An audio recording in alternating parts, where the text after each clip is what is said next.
नमस्कार दोस्तों, कैसे हैं आप लोग। सेकेंड एपिसोड सुना आपने? कैसी लगी पुराणों से आई हुई कहानी? सुनी तो नहीं हुई थी पहले, और सुनी हुई थी तो इस बार अंदाज में सुनना कैसा लगा? और अगर नहीं सुनी थी तो पूछना बनता ही है कि कैसा लगा।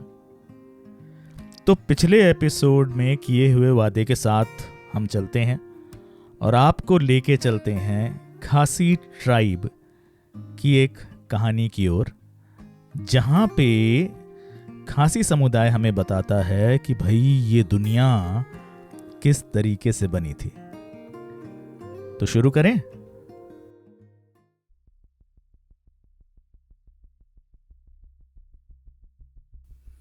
तो भाई सबसे पहले कुछ नहीं था, कुछ भी नहीं था, सिर्फ था दूर दूर तक फैला अंतहीन अंधकार।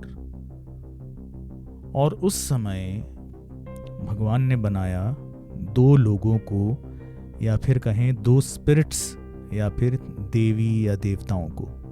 पहली थी राम्यू, जिनको हम पृथ्वी की देखभाल करने वाली देवी के रूप में भी जानते हैं।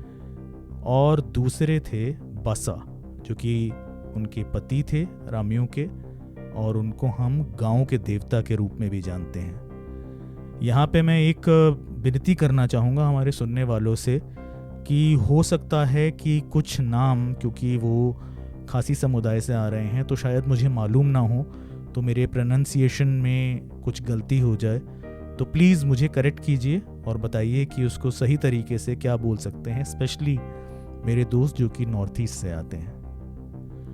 तो भगवान ने बनाया राम्यू को और बसा को।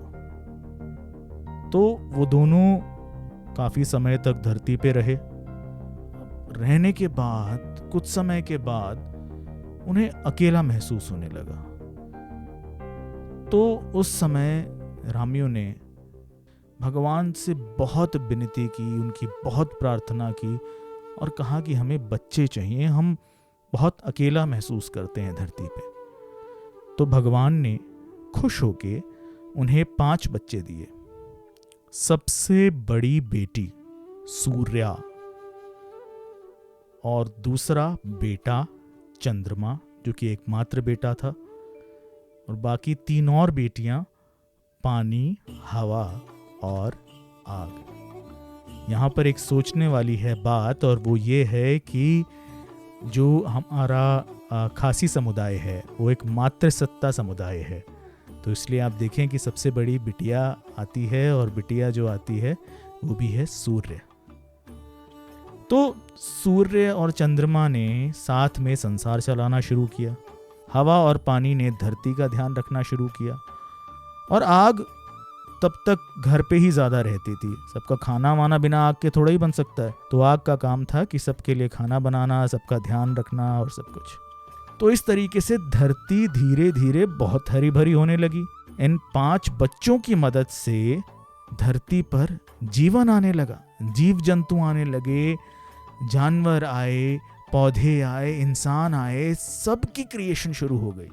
अब ये सब चल रहा था, बहुत सुंदर। धरती दिन ब दिन और ज्यादा सुंदर बनती जा रही थी। तभी राम्यू को महसूस हुआ कि बहुत सुंदर धरती बन रही है, और मेरे बच्चे सही में बहुत अच्छा काम कर रहे हैं, मगर इस धरती का ध्यान कौन रखेगा? कहीं ये सारा काम बेकार तो नहीं चला जाएगा? तो ये सोचकर राम्यू ने फिर से भगवान को एक बार और गुहार लगाई और अपनी मुसीबत समझाई। तो भगवान को लगा कि हाँ, ये बात तो सही कह रही हैं, और उन्होंने 2 और देव पृथ्वी को दिए, और वो दोनों थे पहाड़ों के देवता।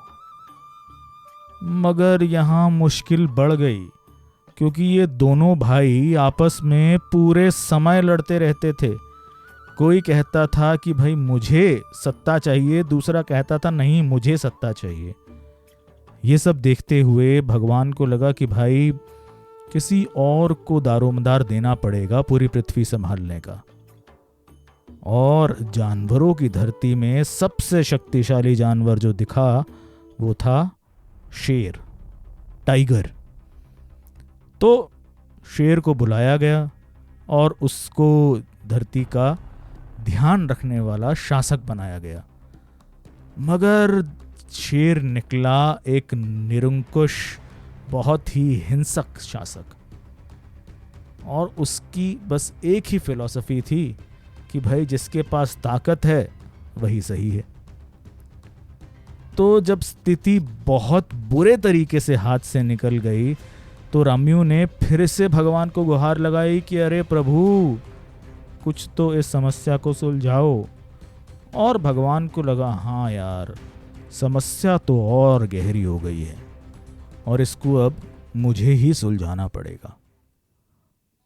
तो उस समय स्वर्ग में लगभग 16 वंश रहते थे, अलग अलग तरह के देवी देवताओं के। तो उनमें से उन्होंने 7 वंशों को कहा कि भाई तुम जाओ पृथ्वी पर और उसका ख्याल रखो। तो उन 7 वंशों को 7 हट्स, 7 फैमिलीज या 7 वंश या फिर 7 क्लैंस के रूप में भी कहा जाता है, जो कि आगे चल के जो खासी समुदाय के सब ट्राइब थे उनके पूर्वज बने। इन 7 वंशों ने धरती को संभाल लिया कि भाई धरती कैसे चलेगी, कैसे पूरा ध्यान रखा जाएगा। धरती को संभाल लिया और बहुत ही तन्मयता के साथ इस धरती का ध्यान रखा। भगवान इनका काम देखकर खुश हो गए और उन्होंने लमसोपेटनेंग, जो कि एक पहाड़ी है, वहां पर एक दिव्य पेड़ लगाया जिसे सोने की सीढ़ी का काम करना था स्वर्ग और पृथ्वी के बीच में। यानी कि उस पेड़ के इस्तेमाल से लोग यहाँ से स्वर्ग जा सकते थे और स्वर्ग से वापस धरती पे आ सकते थे। पर एक और बात कही गई और दिए गए 3 सिद्धांत, जो जब तक इंसान इन 3 सिद्धांतों का पालन करेगा यह पेड़ यहीं पे रहेगा।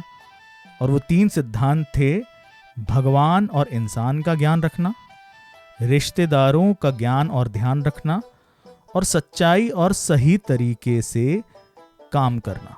तो ये काम शुरुआत में बहुत अच्छे तरीके से चला और ये पेड़ धरती की एक अम्बिलिकल कॉर्ड हो गया, जो कि भगवान को इंसान से जोड़ रहा था और इंसान को भगवान से। इतना ज्यादा प्रॉस्पेरिटी आ गई धरती पे, इतनी खुशियां आ गई धरती पे कि उसका कोई अंत ही नहीं था। पर इंसान कभी खुश हुआ है क्या सिर्फ खुशियों से? वो बहुत ही जल्दी इन सिद्धांतों को अपनी बेड़ियां समझने लगा। वो इन सिद्धांतों से बोर हो गया और इनसे बाहर निकल के काम करना चाहता था, स्वतंत्र तरीके से काम करना चाहता था, बिना बंधन के आकाश में उड़ना चाहता था। इंसान सिद्धांतों से भागने लगा, अलग अलग एस्केप करने के तरीके ढूंढने लगा और वो गिर पड़ा इसी चक्कर में सबसे बड़े शैतान के चंगुल में, जो था लालच। इंसान बहुत अलग अलग तरह के गलत काम करने लगा। चोरी, मारधाड़, धोखेबाजी, कत्ल, ये सब आम हो गया। भगवान की इज्जत तो छोड़ो, इंसान को इंसान की इज्जत नहीं रही। ये सब देखकर भगवान को क्रोध आया और बहुत क्रोध आया। उन्होंने वो सोने की सीढ़ी जो शुरू की थी वो बंद कर दी और इंसानों से हर तरह का नाता तोड़ लिया। भगवान का ऐसा प्रकोप धरती पर बरसा कि खड़ी की खड़ी फसलें सूख गईं, सबके जीवन पर एक साथ संकट आ गया। हर तरफ अंधेरा, दुख और पीड़ा के अलावा कुछ नहीं दिख रहा था। एक और चीज थी जो दिख रही थी, वो था दुख का पेड़, जो कि भगवान ने इंसान को पीड़ा देने के लिए जमीन पर लगा दिया था। और वो दुख का पेड़ हर दिन बढ़ता जा रहा था और पूरी की पूरी धरती को अपनी दुख की काली छाया में घेरता जा रहा था। पर इंसान तो ठहरा इंसान, वो इस मुश्किल, इस समस्या का हल अपने अंदर खोजने के बजाय बाहर खोजने लगा। वो युक्ति भिड़ाने लगा, सोचने लगा कि किस तरीके से इस मुश्किल को मैं आसान बनाऊं, और इसलिए उसने एक सभा बुलाई। इस सभा में वो 7 वंश ही नहीं और भी बहुत से इंसान आए। बहुत गहमा गहमी हुई, बहुत स्थिति का एनालिसिस हुआ, और आखिरी में इस निश्चय पर पहुंचा गया कि ये जो संकट इस धरती पे आया है, इसकी जड़ है ये दुख का पेड़। और इस समस्या का हल और भी आसान है कि इस दुख के पेड़ को काट दो। तो भाई काफी इंसान इस काम में लग गए। धारदार से धारदार औजार लेकर आए। कोई कुल्हाड़ी लेके आया, कोई आरी लेके आया, कोई तलवार लेके आया, और जाने क्या क्या। और उन्होंने सुबह से ही, भोर फटते ही इस पेड़ को काटना शुरू कर दिया। और आखिरी में रात होने के पहले तक कुछ हद तक उस पेड़ को काट भी दिया। मगर अगली सुबह उनकी आंखें फटी की फटी रह गईं जब उन्होंने देखा कि पेड़ तो पहले से भी ज्यादा बड़ा और घना हो चुका था, और पहले से भी ज्यादा धरती को अपनी चपेट में ले चुका था। इंसान हिम्मत हार गया। उसे समझ ही नहीं आया कि वो अब करे तो करे क्या।